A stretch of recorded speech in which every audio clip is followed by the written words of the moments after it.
그날부터였어요. 회의실 천장 모서리에 작은 검은 점이 자꾸만 제 시야에 걸리기 시작한 게. 저는 윤서현이고요. 35살 마케팅팀 과장이었어요. 그날도 야근을 하고 있었습니다. 슬라이드 마지막 장을 저장하려고 프로젝터를 끄는 순간 천장에 반짝이는 유리알 같은 게 있었어요. 처음엔 조명 반사인 줄 알았는데 손전등 앱을 켜서 비추자 아주 미세한 렌즈가 저를 똑바로 보고 있더라고요. 심장이 웅하며 아래로 떨어지는 느낌이 들었습니다. 농담 아니고요. 진짜 숨이 턱에서 걸렸어요. 설마 이게 카메라였어요? 혼잣말이 실수로 소리로 튀어나왔습니다. 의자 위에 올라서서 손끝으로 만져보니 작은 구멍이 있고 안쪽에서 불빛이 아주 약하게 깜빡이고 있었어요. 회의실 문을 잠그고 제 노트북을 랜 케이블로 직접 연결했죠. 그리고 천장 근처에 있는 허브박스를 열어봤어요. 회사 자산 스티커가 붙어 있었고 포트 하나가 서비스라는 이름으로 깜빡이고 있었습니다. 저는 그 순간 등줄기를 타고 식은땀이 흘렀어요. 이게 그냥 설비인가? 아니면 두려움과 호기심이 싸우고 있었는데 결국 호기심이 이겼어요. 모니터에 접속 주소를 띄우고 비밀번호를 추측해 들어갔습니다. 회사 공용 기본값이었어요. 너무나 쉽게 열리더라고요. 그리고 녹화 파일 폴더를 보고 저는 말문이 막혔습니다. 폴더 안에는 날짜별로 정리된 영상이 끝도 없이 쌓여 있었어요. 새벽 회의 팀장들만 모인 비공식 미팅, 아무도 없는 줄 알았던 점심시간에 나른한 잡담까지. 저는 손이 떨려서 마우스를 제대로 못 잡았습니다. 그런데 더 큰 문제는 그중 일부 파일 이름에 낯익은 단어가 있었어요. 인사조정, 비자금, 협력사. 직감이 나를 붙잡고 흔들었어요. 서연아, 이건 내가 생각하는 그게 맞다. 저는 그중 하나를 열어봤습니다. 화면에는 우리 팀 박진호 팀장이 보였습니다. 허리를 의자에 기대고 한쪽 발을 책상에 올려두고 있었어요. 목소리는 묘하게 들떠 있었고 상대는 얼굴이 안 나오더군요. 여직원 승진건 말이야. 숫자 괜찮게 만들면 올려주면 되잖아. 대신 우리 건 그쪽도 좀 도와줘. 아, 그리고 그 애 뭐더라, 민지? 응, 그 친구는 라인 좀 태워봐. 저는 귀에서 피가 맺히는 듯 했어요. 민지는 제 절친이었거든요. 그리고 다음 파일에서 더 끔찍한 걸 봤습니다. 회의실 문이 잠긴 채 누군가 억지로 팔을 뿌리치고 나가려는 장면이었어요. 하지 마세요. 떨리는 여성의 목소리. 그리고 박진호의 낮고 웃음 섞인 목소리. 별거 아니잖아. 한 번만 들어주면 너도 편해져. 저는 의자를 걷어차듯 밀어냈습니다. 숨이 가빠왔고 핸드폰을 찾아서 연락처 리스트를 뒤적였어요. 누구에게 말해야 할지, 누구에게 기대야 할지 그러다가 결국 정우진에게 전화를 걸었습니다. 우진은 37살, 우리 팀과 자주 협업하는 데이터 분석 리더였어요. 원래 차가운 사람이었고 말수가 적었어요. 그런데 제가 첫 마디도 꺼내기 전에 그는 조용히 물었어요. 무슨 일 있었어요? 목소리가 아니더라고요. 그 말투가 이상하게 제 마음을 무너뜨렸습니다. 회의실에 카메라가 있었어요. 그리고 민지, 제 목이 메어 말이 흐려졌어요. 우진은 잠깐 침묵하더니 낮고 단단하게 말했어요. 지금 그 자리에 있어요. 제가 갈게요. 그날 밤 회의실 불빛만 켜진 어둠 속에서 우진이 문을 열고 들어왔습니다. 그는 제 옆에 말없이 서서 천장을 올려다봤고 허브박스를 살폈어요. 이건 아마 회사 정식 설비가 아니에요. 라벨은 있지만 포트 라우팅이 이상해요. 로컬 녹화 후 외부 전송 흔적이 있어요. 저는 눈을 질끈 감았어요. 그럼 누군가가 여기서 우리를 계속 보고 있었다는 거예요? 우진은 고개를 끄덕였어요. 맞아요. 그리고 이 정도면 위쪽이에요. 위쪽. 그 두 글자가 뼈에 박히듯 박혔어요. 저는 벌개진 눈으로 모니터를 봤고 그 앞에서 손이 멈춰 있는 저를 보며 우진이 제 손등을 아주 조심스럽게 덮었습니다. 괜찮아요. 같이 백업해요. 그의 손이 따뜻했어요. 차갑던 심장이 미세하게 떨리기 시작했죠. 우리는 조심스럽게 손을 잡았고 살며시 입맞춤을 나눴어요. 그의 숨결이 아주 근소한 거리에서 닿더라고요. 저도 모르게 눈을 감았고 그 짧은 순간에 나만 믿어라는 말이 피부로 스며들었어요. 더 이상 무너지지 않겠다고 그렇게 다짐했었습니다. 그 다음 며칠은 지옥이었어요. 민지에게 연락을 했더니 회신이 없었습니다. 회사에서는 갑자기 보안 공지가 내려왔고 회의실 여러 곳이 잠정 폐쇄됐어요. 저는 말을 아꼈지만 눈빛이 다 말하고 있더라고요. 복도에서 누군가가 제 귀에 대고 속삭이듯 던진 말도 잊을 수 없어요. 괜히 나서지 마요. 다들 알고 있었어요. 그 말투가 너무 차분해서 오히려 소름이 끼쳤습니다. 다들 알고 있었다고요? 그렇다면 다들 침묵했다는 거였어요. 그 순간 억울함과 화가 한꺼번에 치밀어 올라 목이 뜨겁게 타올랐어요. 왜 나만 미쳐 있는 사람이 되는 건데요? 마음속으로 수백 번 외쳤어요. 우진과 저는 밤마다 접속 로그를 분석했어요. 파일이 업로드된 시각, 전송된 목적지, 우회된 경로. 가장 위쪽 포트에는 총괄이라는 비공개 권한이 붙어 있었고 액세스한 계정 목록에는 익숙하지만 쉽게 닿을 수 없는 이름들이 줄줄이 있었어요. 대표실, 비서실, 전략. 응접실에서 웃던 얼굴들이 머릿속을 스치자 제가 그들에게 했던 모든 미소가 다 역겨워졌습니다. 회사가 우리를 찍고 있었어요. 그리고 그 영상으로 사람을 골랐고 누군가는 오르고 누군가는 매달리고 누군가는 무너졌습니다. 제가 처음 폭발한 건 팀 주간회의 때였어요.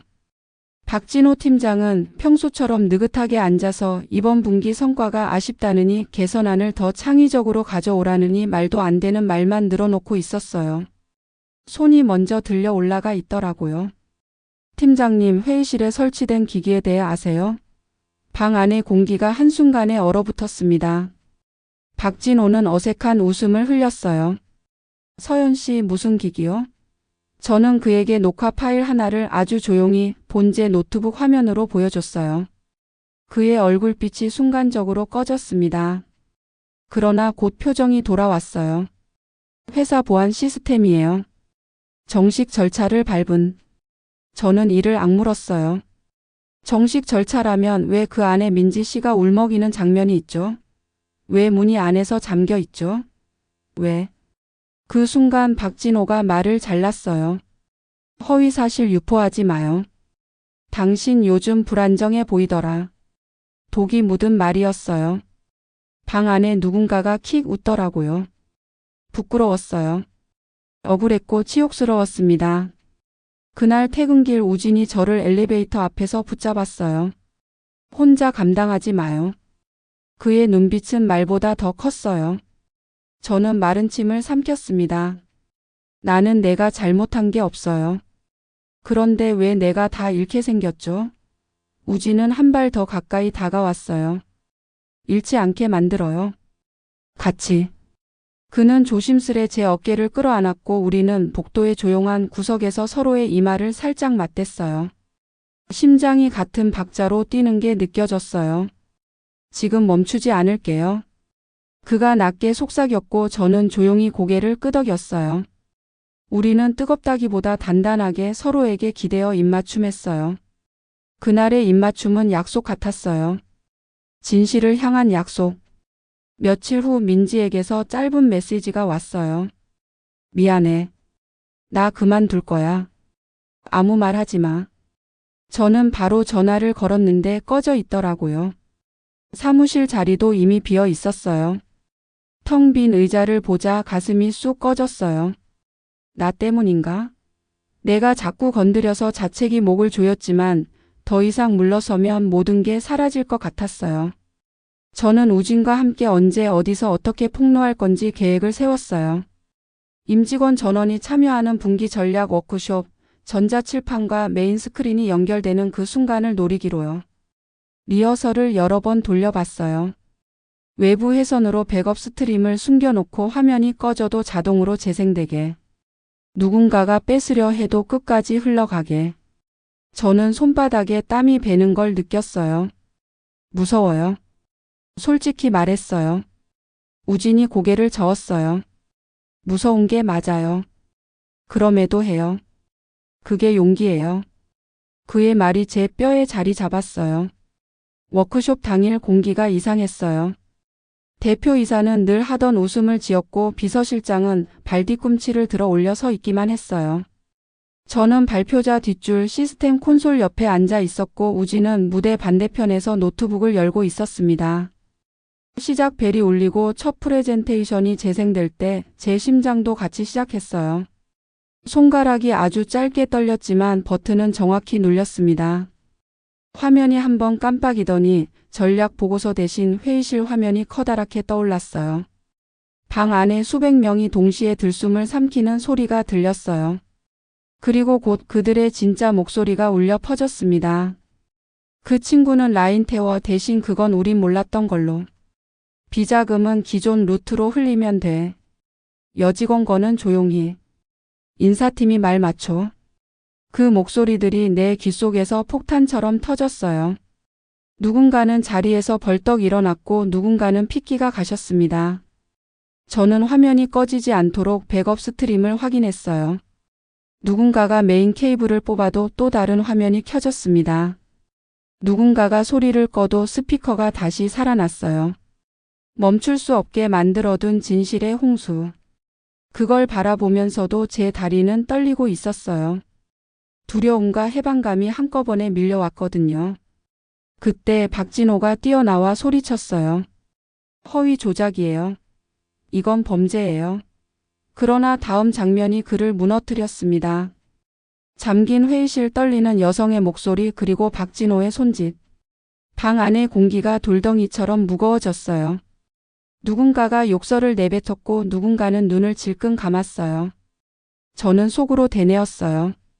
봐요. 제발 봐요. 그 직후였어요. 조용히 문이 열리더니 검은 양복의 사람들이 들어왔어요. 법적 절차 같은 말들이 오갔고 영상에 출처를 묻는 소리가 들렸어요. 대표이사는 얼굴색 하나 변하지 않고 단상에 섰어요. 내부 보안에 심각한 위협이 발생해. 그때 그의 목소리를 덮어버리듯 또 다른 영상이 재생됐습니다. 대표이사의 응접실 봉투가 오가던 손 웃음소리. 사람들이 일제히 웅성거렸어요. 뒤쪽에서 누군가가 박수치듯 책상을 내리쳤고 저 멀리 한 임원이 의자에 주저앉으며 얼굴을 감쌌어요. 저는 손등이 차갑게 식어가는 걸 느꼈습니다. 이제 끝났어요? 아니었어요. 바로 그 자리에서 우진에게 해고 통보가 내려졌습니다. 시스템 불법 접근, 회사 자산 무단 사용, 보안 위반 같은 단어들이 화살처럼 꽂혔어요. 저는 그 광경을 보자마자 숨이 멎었어요. 안 돼요. 저예요. 제가 했어요. 제 목소리는 금방이라도 부서질 듯 떨렸어요. 우진은 제 쪽을 보며 아주 미세하게 고개를 저었습니다. 괜찮다는 눈빛이었어요. 하지만 괜찮지 않았어요. 하나도 괜찮지 않았습니다. 분노가 제 눈앞을 시뻘겋게 물들였고 그 모든 순간이 슬로모션처럼 늘어졌어요. 그날 밤 저는 우진의 작은 집으로 갔어요. 말이 필요 없었어요. 우리는 서로를 바라보다 아무 말 없이 입을 맞췄어요. 이번엔 뜨겁고도 절박했어요. 그러나 선을 넘지 않으려고 서로를 더 상하게 하지 않으려고 아주 오래 서로의 등을 안고 숨을 맞췄어요. 미안해요. 결국 제가 먼저 말했어요. 우진은 고개를 저었어요. 미안한 사람 나 아니에요. 그리고 제 손을 꼭 잡았어요. 끝까지 가요, 서연 씨. 다음 날 저에게도 권고사직이 내려졌습니다. 제 책상은 빠르게 정리됐고 문 밖엔 낯선 눈빛들이 줄지어 서 있었어요. 누군가는 측은하게 누군가는 비웃듯이. 저는 상자 하나를 들고 엘리베이터를 탔어요. 내려가는 동안 제 안에서 무너지는 소리가 아주 또렷하게 들렸어요. 그런데 무너지기만 하진 않았어요. 바닥까지 내려가니 묘하게 단단해진 게 느껴졌거든요. 그래 가자. 끝까지. 며칠 뒤 회사는 우리를 상대로 명예훼손과 영업방해 소송을 걸었어요. 언론에는 불만 직원의 무리한 폭로라는 프레임이 퍼졌습니다. 저는 인터뷰 마이크 앞에 서서 손을 떨었어요. 저는 거짓말을 하지 않았어요. 그 말만 겨우 했어요. 그런데 인터뷰가 나간 후 낯선 메시지들이 도착하기 시작했어요. 봤어요. 나도 당했어요. 증언하겠어요. 민지의 번호는 여전히 꺼져 있었지만 다른 목소리들이 모이기 시작했어요. 저는 그 목소리들을 하나씩 기록했고 우진은 법률 상담을 잡았어요. 서류가 쌓여갔고 수면은 줄어들었어요. 하지만 우리의 눈빛은 점점 선명해졌습니다. 우리는 조심스럽게 손을 잡았고 살며시 입맞춤을 나눴어요. 이번엔 울지 않았어요. 서로의 숨이 잔잔하게 섞였고 그 잔잔함이 오히려 더 뜨거웠어요. 세상이 계속 흔들려도 우리가 중심을 잡을 수 있을 것 같았거든요. 그리고 제가 당신에게 꼭 말하고 싶은 반전이 있어요. 폭로 이후 사라졌던 민지가 법원 복도에 나타났어요. 마른 얼굴, 굳은 표정. 저를 스쳐 지나가려다 멈추더니 눈동자가 아주 조심스럽게 떨렸어요. 미안해요. 속삭이듯 내뱉은 그 한마디에 제 안에 무언가가 와장창 부서지고 다시 맞춰지기 시작했어요. 괜찮아. 저는 울먹이며 말했어요. 민지는 고개를 들었어요. 증언하겠어요. 더는 도망치지 않겠어요. 그 순간 진짜로 세상이 한 칸 움직였다고 느꼈습니다. 분노가 방향을 찾기 시작했어요. 우리는 법정으로 들어갔어요. 대표이사의 변호사는 날카롭게 웃었어요. 원본성 입증하세요. 우진이 침착하게 서버 로그 해시가 백업 체인을 차례로 제시했어요. 저는 증언대에 서서 손바닥의 땀을 바지에 문질렀어요. 저는 그날 제가 본 것을 부정하지 않겠어요. 제 목소리가 울리지 않도록 문장 하나하나를 손으로 붙들 듯 말했어요. 박진호 팀장의 자리는 비어 있었어요. 그는 그날 오지 않았어요. 며칠 뒤 그는 체포됐다는 뉴스가 떴어요. 그리고 대표이사의 계좌에서 협력사로 흘러간 비자금이 발견됐다는 속보가 이어졌어요. 법정에서 저는 아주 조용히 눈을 감았어요. 끝났다. 아니, 정확히는 시작됐다고 느꼈어요. 카메라를 끄는 연습을 이제야 제대로 시작할 수 있겠다 싶었거든요. 판결은 길었고 과정은 더 길었어요. 하지만 결국 우리는 이겼습니다. 회사는 거대한 벌금을 물었고 대표이사는 직을 잃었어요. 회의실의 카메라는 모두 철거됐고 내부 가이드라인이 다시 쓰였어요. 누군가는 그래도 이런 일은 어디나 있다고 말했지만 저는 그 말보다 더 단단한 것을 손에 쥐고 있었어요. 서로의 손. 그리고 잊을 수 없는 몇 개의 입맞춤. 그것들이 저에게 용기의 모양을 가르쳐 주었어요. 우진은 마지막까지 싸우다가 해외 지사로 밀려났어요. 사실상 좌천이었어요. 우리는 공항에서 길게 안아줬어요. 돌아올게요. 그는 웃었어요. 그 웃음은 눈물보다 더 젖어 있었어요. 저는 고개를 끄덕이며 말했어요. 나는 여기서 카메라를 끌게요. 그리고 진짜로 그렇게 했어요. 이후 2년 저는 다큐를 만들었어요. 몰래카메라 없는 회의실을 한참 바라보다 카메라를 천천히 끄는 사람들의 손, 눈빛, 주저하지만 결국 눌러보는 버튼. 그런 장면들을 담았어요. 마지막 컷 텅 빈 회의실 천장. 더 이상 반짝이지 않는 그곳을 찍으며 저는 조용히 웃었어요. 이젠 진실을 두려워하지 않아요. 나 자신도 사랑도. 그리고 밤이면 생각해요. 그때 복도 구석에서 온기 하나로 나를 버티게 해준 손.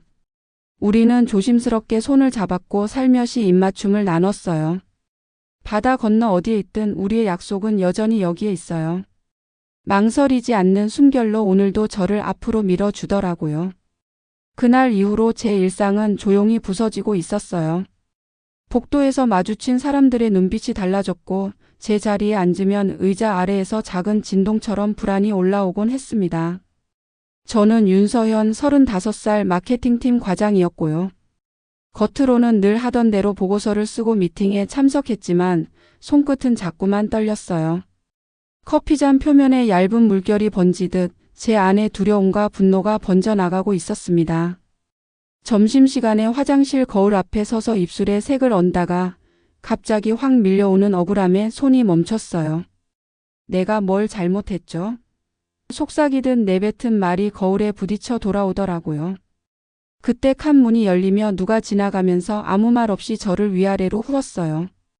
그 무심한 눈길이 칼날처럼 스쳤습니다. 저는 이를 꽉 깨물고 화장실을 나왔어요. 바닥 대리석에 구두굽이 딱딱 울리는 소리가 묘하게 용기를 세우더라고요. 숨지 말자. 대신 더 정확해지자. 그렇게 마음을 다잡았어요. 우진은 퇴근 후에 제 자리로 슬그머니 와서 시선을 맞추곤 했어요. 그는 37살 데이터 분석 리더였고 차분했어요. 말이 많지 않았지만 딱 필요한 순간에 딱 필요한 말을 던졌습니다. 오늘 로그 이상했어요. 총괄 계정이 우리 파트를 3번 봤어요. 저는 고개를 끄덕였어요. 우릴 보고 있군요. 우진이 아주 미세하게 웃었어요. 그럼 우리도 보게 만들죠. 제대로. 그날 밤 텅 빈 회의실에서 우진과 나란히 앉았어요. 바깥은 빗소리가 약하게 깔려 있었고 천장 형광등은 두 칸이 깜빡이고 있었어요. 우리는 화면을 반쯤 나눠 켜고 서로의 손등이 무심코 가까워지는 걸 느꼈습니다. 저는 먼저 조심스럽게 속삭였어요. 무섭긴 해요. 우진이 제 손 위에 자기 손을 얹었어요.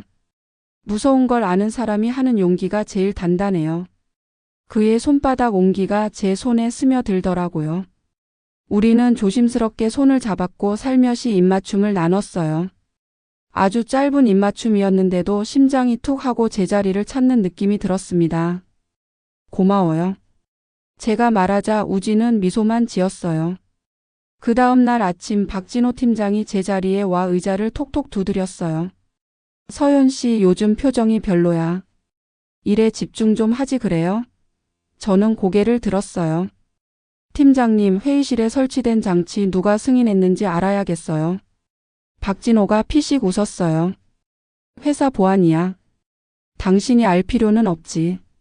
그렇다면 민지 씨 사건은요? 제 목소리가 떨렸어요. 박진호의 눈빛이 잠깐 차갑게 흔들리더니 다시 돌아왔습니다.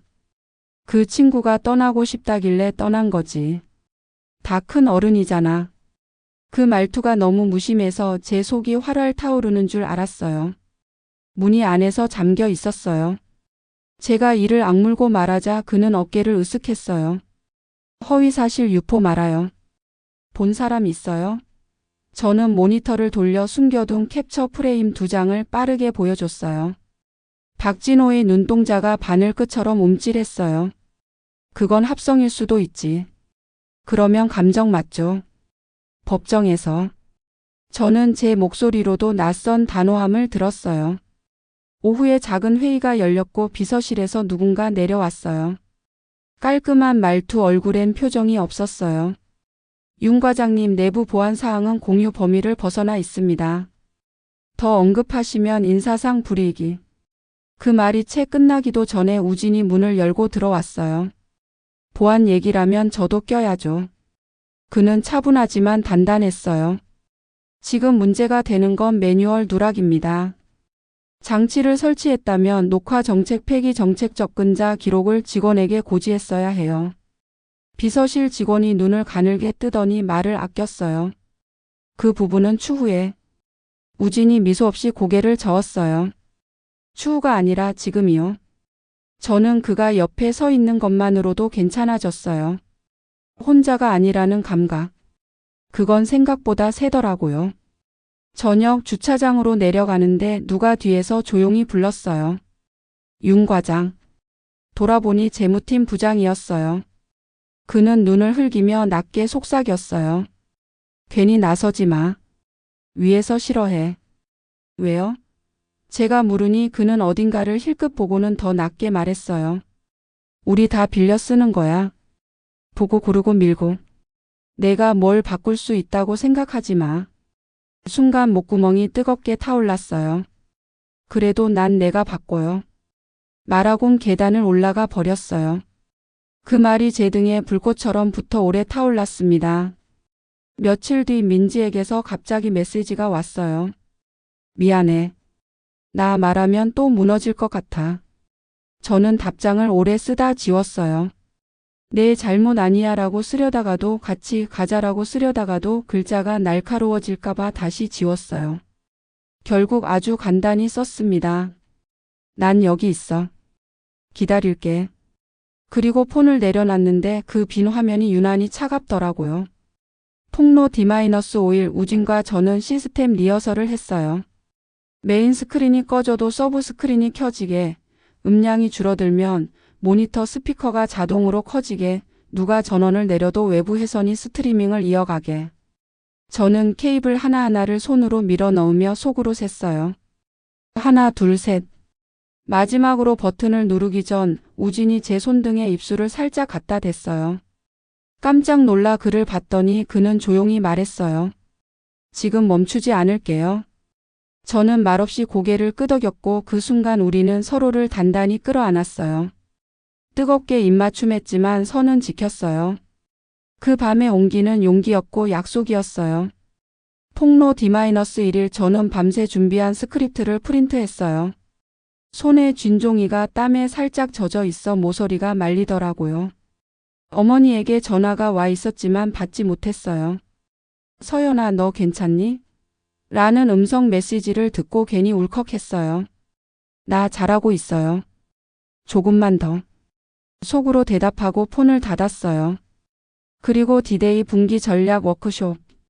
수백 명의 직원, 외부 이사진, 협력사 대표까지 모두 앉아 있었고 대표이사는 전형적인 미소를 띠고 무대 위에 섰어요. 저는 콘솔 옆에 앉아 손을 무릎에 올려 진정을 했어요. 시작 벨이 울리고 화면이 넘어가는 순간 사운드 채널이 클릭하고 바뀌며 우리가 준비한 영상이 올라탔어요. 처음엔 다들 프레젠테이션이 바뀐 걸 잘 못 알아채더라고요. 그리고 3초쯤 지나 목소리들이 흘러나왔어요. 그 애는 승진 태워. 대신 우리 건 정리해. 비자금은 기존 루트. 보고서는 비서실에서 정리. 여직원 거는 조용히. 회의실이 동시에 흡하고 숨을 들이켰어요. 누군가의 종이 뭉치가 바닥으로 떨어져 흩어졌고 누군가는 물컵을 쏟았어요. 저는 백업 스트림이 정상 동작하는지 확인했어요. 누가 메인 전원을 내려도 화면은 꺼지지 않고 채널이 옮겨 붙었어요. 비서실에서 달려왔고 몇 명은 노트북을 재부팅하려 했지만 이미 늦었어요. 박진호가 뛰어나와 고함을 질렀어요. 허위야. 조작이야. 그 말이 채 끝나기도 전에 잠겨진 회의실 프레임이 크게 떴어요. 떨리는 여성의 목소리, 뿌리치는 손, 그리고 그의 손짓. 박진호의 얼굴에서 피가 가시는 게 멀리서도 보였어요. 대표이사가 단상으로 올라가 마이크를 붙잡았어요. 내부 보안 위협. 바로 그때 응접실에서 봉투가 오가는 장면이 크게 재생됐습니다. 정적이 가위를 든 것처럼 공기를 잘랐어요. 누군가는 의자에 주저앉았고 누군가는 욕설을 뱉었고 누군가는 두 손으로 얼굴을 감쌌어요. 저는 제 몸의 떨림을 악력으로 붙들고 서 있었어요. 이제 뒤로는 못 간다. 끝까지. 그 직후 우진에게 즉시 면직 통보가 날아왔어요. 시스템 불법 접근, 회사 자산 무단 사용, 보안 위반. 단어들이 제 가슴에 박히는 못 같았어요.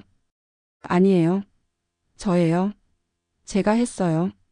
제가 소리쳤지만 아무도 듣지 않는 표정이었어요. 우진이 저를 봤어요. 그 눈빛엔 두려움이 아니라 확신이 있었어요. 괜찮다. 그러나 저는 괜찮지 않았어요. 당신이 왜 대가를 치러야 해요? 분노가 시야를 붉게 칠했어요. 그날 밤 우리는 다시 만났어요. 말이 필요 없었어요. 서로의 손을 잡고 살며시 이마를 맞댄 채 천천히 입맞춤했어요. 이번엔 길었고 그러나 여전히 선을 지켰어요. 그의 따뜻한 숨결이 내게 닿았고 나의 숨결도 그에게 스며들었어요. 말로 채울 수 없는 약속이었어요. 끝까지 가요. 제가 말하자 그는 고개를 끄덕였어요. 끝까지. 그 다음 날부터 지옥 같은 여론전이 시작됐어요. 회사는 우리를 불만 직원으로 몰았고 언론에 비슷한 문장이 줄줄이 찍혀 나왔어요.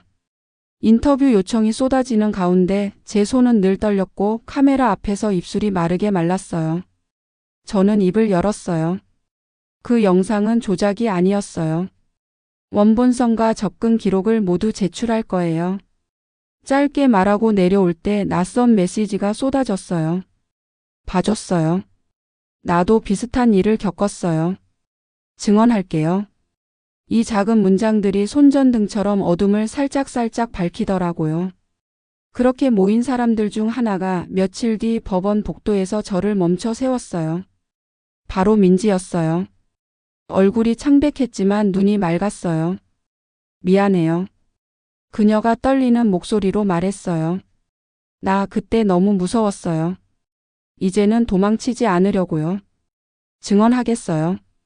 저는 목이 꽉 막혔지만 고개를 끄덕였어요. 같이 가요. 그 짧은 말이 우리 둘을 묶었어요. 법정에서 대표이사의 변호사는 비웃듯 물었어요. 원본성 입증할 수 있습니까? 우진이 조용히 일어나 서버 로그 체인 해시각 검증 타임스탬프 교차 기록을 설명했어요. 그의 목소리는 흔들리지 않았어요. 저는 증언대에 서서 말했어요. 그날 저는 천장 모서리에 렌즈를 봤어요. 저는 겁이 났고 동시에 화가 났어요. 그래서 백업했어요. 그리고 보여주기로 했어요. 내 말은 미숙했지만 진실은 단단했어요. 민지가 올라와 떨리는 손으로 컵을 쥐자 재판장이 물을 바꿔줬어요. 민지는 한 단어 한 단어를 붙잡듯 증언했어요. 문은 안에서 잠겨 있었어요. 저는 괜찮다는 말을 들었어요. 그런데 전혀 괜찮지 않았어요. 방청석 한쪽에서 낮은 신음이 났어요. 몇 차례 공방이 오갔고 며칠 뒤 박진호가 체포됐다는 속보가 떴어요. 대표이사의 계좌에서 협력사로 흘러간 비자금도 드러났어요. 저는 밤에 창문을 열고 바람을 들이마셨어요. 끝난 걸까? 스스로에게 묻자 바람이 아주 조용히 대답하는 것 같았어요. 이제 시작이야. 카메라를 끄는 연습을 시작하는 거야. 판결은 길었어요. 하지만 결국 우리는 이겼습니다. 회사는 막대한 벌금을 물었고 회의실의 모든 장비는 철거되었어요. 내부 가이드라인이 다시 작성되었고 직원 동의 없는 상시 촬영 금지가 굵은 글씨로 박혔어요. 누군가는 어디나 있는 일이라고 했지만 제게는 다른 의미였어요. 여기서는 더는 못하게 했다. 그게 제 승리였어요. 우진은 끝까지 제 곁에 있었지만 마지막 순간에 해외 지사로 밀려났어요. 사실상 좌천이었어요. 공항에서 우리는 길게 껴안았어요. 돌아올게요. 그는 미소 지으며 말했어요. 그 미소는 어쩐지 비에 젖은 듯 반짝였어요. 저는 고개를 끄덕였어요. 나는 여기서 카메라를 끌게요. 우리는 조심스럽게 마지막 입맞춤을 나눴어요. 뜨겁지만 절제된 한 장의 사진처럼 선명한 입맞춤이었어요. 그리고 2년. 저는 다큐를 찍었어요. 몰래카메라 없는 회의실, 다시 켜지지 않는 붉은 점, 문득 고개 들어 웃는 사람들의 표정. 카메라가 사람을 지배하지 않고 사람이 카메라를 다루는 풍경. 마지막 컷은 텅 빈 회의실 천장이었어요. 반짝이는 게 아무것도 없는 그래서 더 환한 천장. 저는 모니터를 끄며 아주 작게 웃었어요. 이젠 진실을 두려워하지 않아요. 나 자신도 사랑도. 밤이면 가끔 창을 열고 바람을 들이마셔요. 그 바람 속에서 우진의 숨결이 스치듯 느껴져요. 우리는 조심스럽게 손을 잡았고 살며시 입맞춤을 나눴던 그 약속은 여전히 제 안에서 살아있더라고요. 민지는요? 그녀는 돌아왔어요. 예전처럼 환하게 웃지는 못하지만 어느 날 제게 사진 한 장을 보여줬어요. 창가에 놓인 작은 화분 새 잎이 나왔더라고요. 나 다시 자라고 있어요. 그녀가 말했어요. 저는 고개를 끄덕였어요. 우린 다 다시 자라고 있어요. 그리고 언젠가 아주 먼 날 공항 출구에서 누군가가 제 이름을 불렀어요. 서연 씨. 돌아보니 우진이 있었어요. 그는 예전보다 마르고 눈은 더 깊어졌지만 미소는 여전했어요. 우리는 말없이 서로에게 다가가 손을 잡았고 아주 조심스럽게 아주 오래 입맞춤했어요. 그 입맞춤은 뜨겁지 않아도 세상이 다 들어 있었다고 말하고 싶어요. 그날 밤 저는 창밖 불빛이 하나둘 꺼지는 걸 보며 생각했어요. 카메라를 끄면 사람의 얼굴이 살아난다. 그리고 진짜로 제 얼굴도 살아났어요. 며칠째 회사 건물에 들어설 때마다 유리문에 비친 제 얼굴이 남 같았어요. 늘 무표정하려 애썼지만 눈밑이 어두워지고 입꼬리가 무너져 있었어요. 복도에선 다들 평소처럼 웃고 떠드는데 제가 그 웃음 바깥에 서 있는 기분이었어요. 저는 팀 칸막이 너머로 흘깃거리는 시선을 느낄 때마다 등을 곧게 펴고 모니터를 더 깊이 들여다봤어요. 두려움을 들키면 끝일 것 같았어요. 그날 오후 팀 메신저에 뜬 한 줄 공지가 심장을 내려앉게 했어요. 전사 전략 워크숍 다음 주 금요일. 전 임직원 참석 필수. 심장이 쿵 하고 떨어졌어요. 바로 그날이었거든요. 저와 우진이 영상 공개를 걸기로 한 날. 손가락이 떨려 키보드를 놓칠 뻔했어요. 누가 제 속마음을 들여다보고 있는 것 같아 숨이 막혔어요. 저녁 퇴근 후 우진과 지하 창고에서 만났어요. 아무도 안 오는 오래된 문서보관실 형광등 한 칸만 켜져 있었고 공기는 눅눅했어요. 우진이 무릎을 굽혀 케이블 박스를 열어 보이며 말했어요. 이 회선으로 백업을 숨겨요. 끊어도 바로 전환돼요. 진짜 들키면요? 우진이 잠시 제 눈을 바라보다가 낮게 말했어요. 들켜도 돼요. 그땐 같이 잘려요. 그 말에 이상하게 눈물이 찔끔 나올 뻔했어요. 누군가가 같이 무너져 주겠다고 말해주는 게 왜 그렇게 따뜻했는지 모르겠어요. 저는 웃으며 고개를 끄덕였어요. 같이 잘리면 같이 새로 시작해요. 그 순간 우진이 아주 천천히 제 얼굴에 손을 얹었어요. 손끝이 뺨을 스치자 심장이 덜컥 내려앉았고 저도 모르게 숨을 들이켰어요. 우리는 조심스럽게 손을 잡았고 살며시 입맞춤을 나눴어요. 눅눅한 공기 속에서도 그의 숨결만은 또렷이 따뜻했어요. 며칠 동안 저는 거의 잠을 자지 않았어요. 로그를 교차 검증하고 날짜별 영상을 다시 확인했어요. 민지가 찍힌 장면은 여러 번 멈추고 돌려봤는데 돌릴수록 손이 떨렸어요. 그 눈동자, 바닥에 떨어뜨린 손수건, 다급히 잡아 올린 팔 도저히 잊히지 않았어요. 그러다 새벽 3시쯤 아무도 없는 사무실에서 저도 모르게 모니터에 대고 중얼거렸어요. 민지야 미안해. 목소리가 내 귀에 부서져서 돌아왔어요. 그날 아침 대표이사 비서실에서 불려갔어요. 투명 유리로 된 비서실 안엔 정적이 휘감겨 있었어요. 윤 과장. 비서실장은 짧게만 말했어요. 최근 행적 위에서 주시 중입니다. 불필요한 행동 삼가시길 바랍니다. 불필요한 행동이라는 말이 너무 차가워서 웃음이 새어나올 뻔했어요. 저는 최대한 차분하게 대답했어요. 전 제 일만 하고 있습니다. 그게 문제입니다. 그 한마디에 손톱이 손바닥에 박힐 만큼 꽉 쥐었어요. 그날 밤 우진이 제 원룸에 왔어요. 노트북 2대를 마주 놓고 마지막 스트림 경로를 점검했어요. 새벽 2시쯤 코드 검증을 마치고 서로를 바라봤는데 말이 없었어요. 아무 말도 안 했는데 공기가 묘하게 뜨거워졌어요. 우진이 조심스럽게 제 손목을 잡았어요. 그 눈빛 속엔 두려움이 아닌 확신이 담겨 있었어요. 나도 모르게 숨을 삼킨 순간 그는 나를 바라보며 낮게 속삭였어요. 지금 멈추지 않을게요. 나는 조용히 고개를 끄덕였고 그 순간 그는 강렬하게 나를 끌어안으며 뜨겁게 입맞춤했어요. 그의 거친 숨결이 내게 닿았고 내 심장은 미친 듯이 뛰었어요. 우리는 그 밤을 아주 오래 껴안고 지냈어요. 하지만 선은 넘지 않았어요. 사랑이 아니라 다짐 같았어요. 무너지지 않겠다는. 워크숍 하루 전날 복도를 지나가는데 재무팀 부장이 귀에 대고 속삭였어요. 내일 뭘 보여줄 생각이라면 그 전에 없어질 수도 있어요. 그 말투가 너무 담담해서 더 소름이 돋았어요. 없어지는 건 제가 아니면 좋겠네요. 말하고 지나쳤지만 심장은 귀미까지 치솟아 있었어요. 그날 저녁 우진은 제게 흰 종이 봉투 하나를 건넸어요. 이건 혹시를 위해서. 열어보니 제 모든 백업을 담은 외장 하드였어요. 이거 들키면 같이 죽는 거 아니야? 우진은 미소도 없이 고개를 끄덕였어요. 그러니까 내가 들고 있을게요. 그 말이 그 무표정한 확신이 이상할 만큼 눈물나게 든든했어요. 밤새 아무도 없는 사무실을 걸으며 천장에 달린 카메라가 더 이상 반짝이지 않기를 빌었어요. 그리고 이튿날 아침 전략 워크숍이 열렸어요. 수백 명의 직원들이 앉아 있었고 대표이사는 완벽한 미소로 단상 위에 섰어요. 제 손은 너무 떨려서 콘솔 버튼 위에 올려놓고도 한참을 움직이지 못했어요.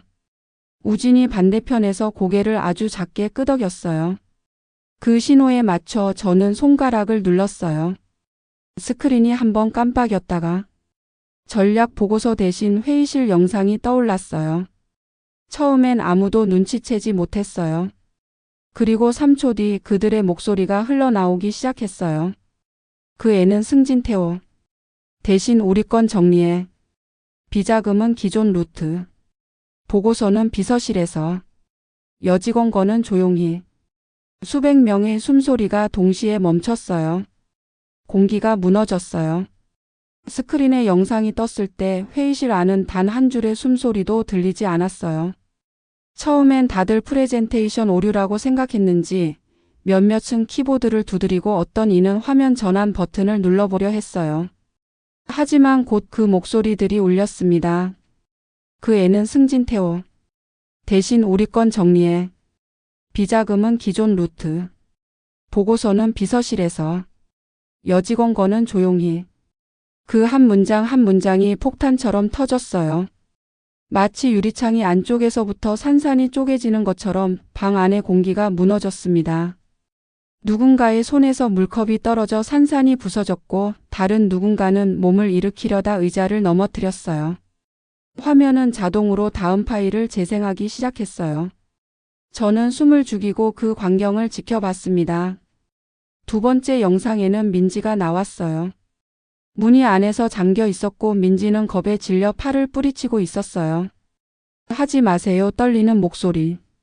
그리고 박진호의 낮은 웃음. 별거 아니잖아. 한 번만 들어주면 너도 편해져. 그 장면이 흐르는 순간 박진호가 벌떡 자리에서 일어났어요. 그만. 꺼. 소리를 지르며 무대로 뛰어올랐지만 이미 늦었어요. 우진이 사전에 설정한 자동 백업이 메인 회선을 꺼도 즉시 서브 스크린으로 전환되도록 만들어 놨거든요. 박진호가 케이블을 뽑아도 다른 모니터에서 화면이 다시 켜졌습니다. 소리도 꺼지지 않았어요. 사람들의 시선이 박진호에게 쏠렸어요.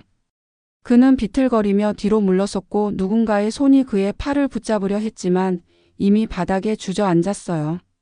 얼굴에서 피기가 쫙 빠졌고 이마에 식은땀이 번들거렸어요. 그리고 세 번째 영상이 재생됐어요. 대표이사의 응접실. 커다란 서류 봉투가 오가고 금속 서랍이 열리며 검은 통장이 나왔어요. 대표이사의 목소리가 너무 또렷했어요. 이건 비서실 라인으로 넘겨. 세무팀엔 말하지 말고. 숨죽이던 회의실에 누군가가 터지듯 욕설을 뱉었어요. 씨발. 그 한마디가 도화선처럼 퍼져 웅성거림이 터져 나왔습니다. 비서실 직원들이 달려와 스크린을 막았지만 화면은 계속 떴어요. 우진이 반대편에서 무표정하게 콘솔을 지켜보고 있었어요. 그의 눈빛이 이상하게 슬퍼 보였어요. 저는 그를 바라보다 문득 눈물이 났어요. 지금 이 사람도 나랑 같이 무너지고 있구나. 대표이사가 단상 위로 올라섰어요. 지금 보신 영상은 불법으로 취득한. 그 말이 끝나기도 전에 또 다른 영상이 떠올랐습니다. 밤중 회의실 고위 임원들의 술 냄새 섞인 대화. 걔 이번에 승진 태워줘. 대신 사내 펀드 하나 따로 줘. 성과는 우리 쪽으로 돌리고. 누군가가 책상을 주먹으로 콱 내리쳤어요. 이게 회사야? 그 순간 저는 내내 눌러왔던 숨이후 하고 빠져나가는 걸 느꼈어요. 끝났다. 진짜로 끝났다. 그런데 회의가 중단되자마자 비서실장이 우진 쪽으로 걸어갔어요. 보안팀 2명이 뒤따랐어요. 정우진 씨 지금 즉시 면직입니다. 그 말이 내 귀에 들어오자 심장이 딱 하고 멈췄어요. 아니요. 아니에요. 저예요. 제가 했어요. 내가 소리쳤어요. 목이 찢어질 듯 했어요. 사람들이 나를 쳐다봤지만 아무도 나서지 않았어요. 우진은 조용히 고개를 저었어요. 그의 눈빛은 평온했어요. 괜찮아요. 그 눈빛이 그렇게 말하고 있었어요. 하지만 괜찮지 않았어요. 하나도. 보안팀이 우진을 데려가자 내 다리에서 힘이 빠져서 바닥에 주저앉았어요. 머릿속이 허옇게 비어 있었고 손끝이 얼어붙은 것 같았어요. 사람들이 웅성거렸고 대표이사가 기자회견을 하겠다며 단상을 내려갔어요. 나는 아무것도 들리지 않았어요. 귀에선 심장 소리만 쿵쿵쿵쿵 울렸어요. 누군가가 내 어깨에 손을 얹었지만 나는 그 손을 뿌리쳤어요. 건드리지 마요. 내 목소리가 너무 낯설게 낮았어요. 손을 뿌리치고 홀로 복도를 걸어 나왔어요. 유리벽 너머로 보이는 서울의 불빛들이 전부 멀어지고 있었어요. 그날 밤 나는 우진의 집으로 갔어요. 노크도 하지 않고 문을 열자 우진은 불을 켜지 않은 채 소파에 앉아 있었어요. 그는 말없이 나를 바라봤고 나는 말없이 다가가 앉았어요. 우리는 한참을 아무 말 없이 앉아 있었어요. 숨만 들리고 창밖에서 간간히 차가 지나가는 소리만 들렸어요. 나는 우진의 손을 잡았어요. 우리는 조심스럽게 서로를 바라보다 아주 천천히 입을 맞췄어요. 그의 입술이 닿자 그제야 눈물이 터졌어요. 우진이 내 뺨을 감싸 안았고 나는 그의 품에 얼굴을 파묻었어요. 미안해요.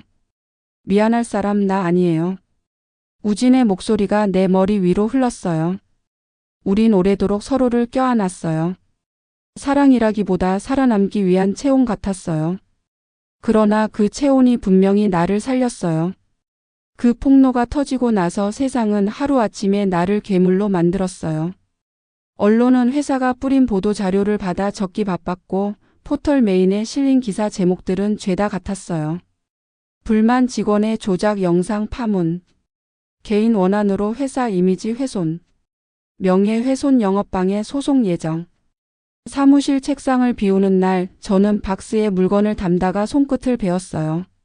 종이에 긁혔을 뿐인데 그 얇은 상처에서 붉은 피가 맺히는 걸 보자 이상하게 서글퍼졌어요.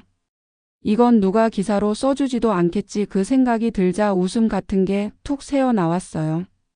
엘리베이터에서 내려오는데 로비 벤치에 앉아있던 어떤 남자가 휴대폰으로 뉴스를 보며 중얼거렸어요. 요즘은 별것도 아닌 걸로 난리야. 그냥 조용히 살지. 그 말이 귀를 찢었어요. 그냥 조용히 살았더라면 민지는 어떻게 됐을까? 그때 그 문이 안 잠겼더라면. 내 심장이 쿵 하고 아래로 떨어졌어요. 우진은 그날 이후 공식적으로 회사 출입이 금지됐고 그의 명찰은 메인 출입 게이트에서 삭제됐어요. 그는 내게 따로 전화하지 않았어요.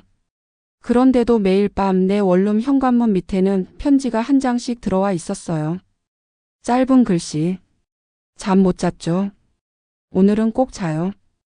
우진. 진실은 조용히 오래 버텨요. 우진. 무너지지 마요. 무너질 건 그쪽이니까. 우진. 나는 그 종이들을 베개 옆에 모아두었어요.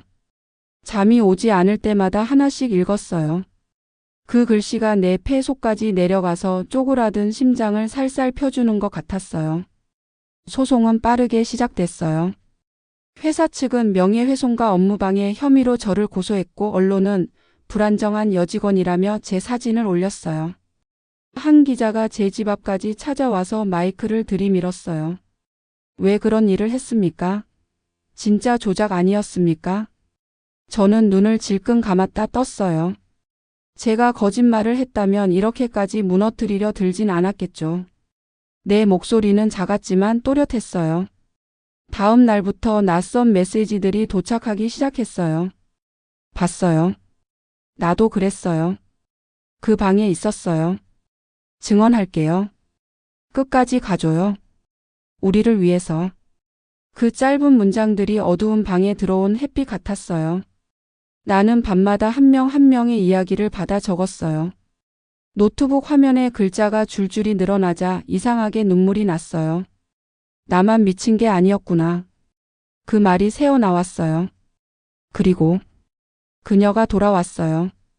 법원 복도에서 내 이름을 부르는 목소리를 듣고 돌아봤을 때 민지가 서 있었어요. 몰라보게 야위었고 눈동자가 조금 무너져 있었어요. 미안해요. 그녀는 떨리는 목소리로 말했어요. 그때 너무 무서웠어요. 나는 다 끝장날 줄 알았어요.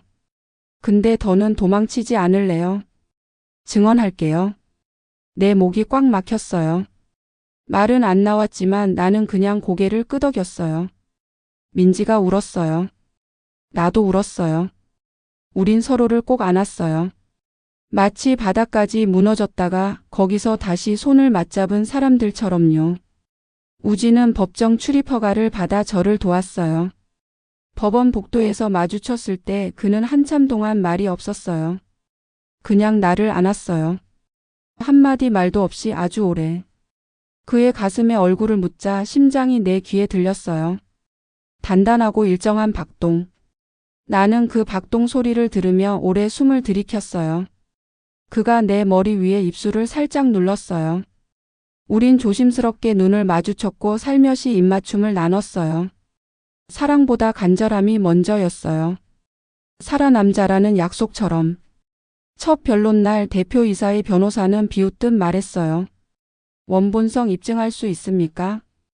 우진은 침착하게 서버 로그 체인 해시가 검증, 백업 경로를 차례로 설명했어요.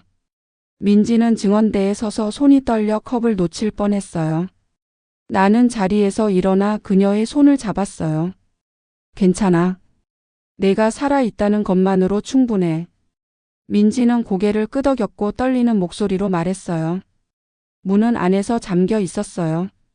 저는 괜찮다는 말을 들었어요. 근데 전혀 괜찮지 않았어요. 법정에 정적이 흘렀어요. 누군가의 억눌린 숨소리가 들렸어요.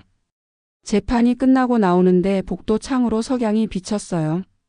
주황빛이 우진의 얼굴에 떨어졌는데 그가 미소를 지었어요. 살짝 이길 것 같죠? 나는 고개를 끄덕였어요. 우리가 아니라 진실이 이겨야 해요. 그 말에 우진이 조용히 내 손을 잡았어요. 그 손이 따뜻해서 그날 처음으로 안심이 됐어요. 그날 밤 우리는 내 원룸에 앉아 있었어요. 커튼 사이로 들어온 달빛이 희미하게 우리를 비추고 있었어요. 우진이 조심스럽게 내 얼굴을 바라보다가 아주 낮은 목소리로 말했어요. 이제 조금만 더 버티면 돼요. 나는 그의 손을 잡았어요. 우리는 서로를 천천히 끌어안았고 살며시 입맞춤했어요. 그의 숨결이 내 뺨에 닿자 한동안 굳어있던 심장이 조심스레 뛰기 시작했어요. 그 순간만큼은 세상에 우리 둘뿐인 것 같았어요. 법정은 생각보다 작았어요. 언론에서 보던 화려한 조명도 없었고 차가운 나무 냄새와 오래된 형광등 불빛이 전부였어요. 그런데도 심장은 미친 듯이 뛰었어요. 앉아있는 동안에도 허벅지 근육이 떨렸고 발끝까지 전기가 흐르는 것 같았어요. 대표이사는 단상에 앉아 있었어요. 완벽하게 다려진 정장을 입고 입꼬리를 살짝 올린 채 가만히 있었어요. 그 눈빛엔 죄책감도 두려움도 없었어요. 오히려 지루해 보였어요. 이 사람은 아직 자신이 이길 거라고 믿는구나. 그 생각이 드는 순간 내 속이 더 뜨거워졌어요. 검사는 증거 화면을 띄웠어요. 회의실 천장 모서리에 작은 렌즈 저장 로그 백업 경로. 우진이 직접 스크린을 조작하며 설명했어요. 그의 목소리는 낮고 단단했어요. 접근 권한은 총 7명 모두 임원급 이상이었습니다. 이 장치는 본사 보안망에 등록되어 있지 않았습니다. 즉 불법 설치입니다. 대표이사의 변호사가 비웃듯 말했어요. 임원급 계정은 도용될 수 있지 않습니까? 우진이 곧바로 반박했어요. 도용된 계정이라면 사내 보안팀에 즉시 차단 조치가 있었어야 합니다. 하지만 8개월간 단 한 번도 차단 기록이 없었습니다. 법정에 낮은 웅성거림이 번졌어요. 민지가 증언대로 걸어 나올 때 내 심장이 바닥으로 떨어지는 것 같았어요. 그녀는 종이컵을 두 손으로 꼭 쥐고 있었고 입술이 하얗게 말라 있었어요. 판사가 고개를 끄덕이자 그녀는 아주 작은 목소리로 말했어요. 문은 안에서 잠겨 있었어요. 저는 괜찮다는 말을 들었어요. 근데 전혀 괜찮지 않았어요. 정말로 무서웠어요. 그 목소리에 방청석 누군가가 훌쩍였어요. 민지는 눈을 감았다 떴고 떨리는 손으로 서명을 남기고 퇴정했어요. 나는 그녀의 손을 꼭 잡았어요. 잘했어. 넌 다시 살아난 거야. 민지는 울며 웃었어요. 그날 저녁 로펌에서 회의실을 빌려 밤까지 전략을 짰어요. 우진은 내 옆에서 자료를 정리하다가 잠깐 멈추더니 나를 봤어요. 서연 씨 무서워요? 나는 잠시 침묵하다가 고개를 끄덕였어요. 무서워요. 근데 더는 숨고 싶진 않아요. 우진이 손을 내밀었어요. 나는 그 손을 잡았어요. 우린 조심스럽게 손을 잡았고 살며시 입맞춤을 나눴어요. 서류 더미 옆에서 아주 짧게 아주 작게.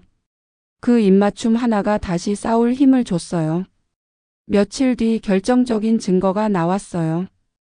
우진이 끝까지 추적한 비자금 경로였어요. 대표이사의 개인 계좌에서 협력사로 흘러간 거액, 그리고 다시 대표이사 비서실 명의의 펀드로 돌아온 자금. 검사가 스크린에 그 흐름도를 띄웠고 방청석이 술렁였어요. 대표이사의 얼굴에서 처음으로 경직된 기색이 스쳤어요. 그리고 박진호가 자진 출두했어요. 수척해진 얼굴, 초점 없는 눈. 그는 법정에서 한참 침묵하다가 무너진 목소리로 말했어요. 맞습니다. 했습니다. 시킨 대로 했습니다. 승진, 계약, 비자금 전부 다 대표이사가 시켰습니다. 순간 법정이 정적에 잠겼어요. 대표이사가 벌떡 일어나 소리쳤어요. 거짓말이다. 회유받은 증언이다. 하지만 이미 늦었어요. 그의 외침은 바닥에 부서져 사라졌어요. 판결은 길었어요. 며칠 후 판사가 선고를 읽었어요. 대표이사 징역 8년, 벌금 35억. 박진호 징역 5년. 피고 법인 과징금 120억 해체 명령. 나는 그 말을 들으며도 실감이 안 났어요. 손끝이 저리고 귀에서 웅웅 울렸어요. 우진이 내 손을 잡았어요. 그 순간에야 눈물이 터졌어요. 우리는 조심스럽게 서로를 안았어요. 법정 한가운데서 아무 말 없이 오래. 그 후로 여론은 완전히 뒤집혔어요. 정의의 내부 고발자, 진실을 세상에 알리다. 불법 촬영과 권력형 비리 드러나 대표이사 법정 구속. 용기 있는 증언. 민지 이젠 웃고 싶어요. 거리의 사람들 시선도 달라졌어요. 누군가는 내게 와서 악수를 청했고 누군가는 조용히 고개를 숙였어요. 나는 그냥 웃었어요. 울지 않고 웃었어요. 하지만 우진은 떠나야 했어요. 회사 측은 그의 보안 규정 위반 이력을 문제 삼았고 결국 그는 해외 지사로 전출됐어요. 사실상 추방이었어요. 공항에서 우리는 오래 껴안았어요. 그의 품이 여전히 단단했어요. 돌아올게요. 우진이 낮게 말했어요. 그 미소는 눈물보다 젖어 있었어요. 나는 고개를 끄덕였어요. 나는 여기서 카메라를 끌게요. 우린 아주 천천히 아주 오래 입맞춤했어요. 뜨겁지만 절제된 한 장의 사진처럼 선명한 입맞춤이었어요. 그리고 그는 돌아섰어요. 내가 울지 않으려 이를 물고 서 있을 때 그는 마지막으로 돌아봤어요. 눈가가 젖어 있었어요. 우리는 아무 말 없이 웃었어요. 그게 이별이었고 약속이었어요. 이후 2년 나는 다큐를 찍었어요. 몰래카메라 없는 회의실, 더 이상 반짝이지 않는 천장, 다시 웃기 시작한 사람들. 카메라가 사람을 지배하지 않고 사람이 카메라를 다루는 세상. 마지막 장면은 텅 빈 회의실 천장이었어요. 반짝이는 게 아무것도 없는, 그래서 더 환한 천장. 나는 모니터를 끄며 아주 작게 웃었어요. 이젠 진실을 두려워하지 않아요. 나 자신도 사랑도. 그리고 아주 먼 날 공항 출구에서 누군가가 내 이름을 불렀어요. 서연 씨. 돌아보니 우진이 있었어요. 조금 마르고 눈은 더 깊어졌지만 미소는 여전했어요. 우리는 말없이 서로에게 다가가 손을 잡았고 아주 조심스럽게 아주 오래 입맞춤했어요. 그 입맞춤엔 우리가 견뎌낸 모든 시간이 들어 있었어요.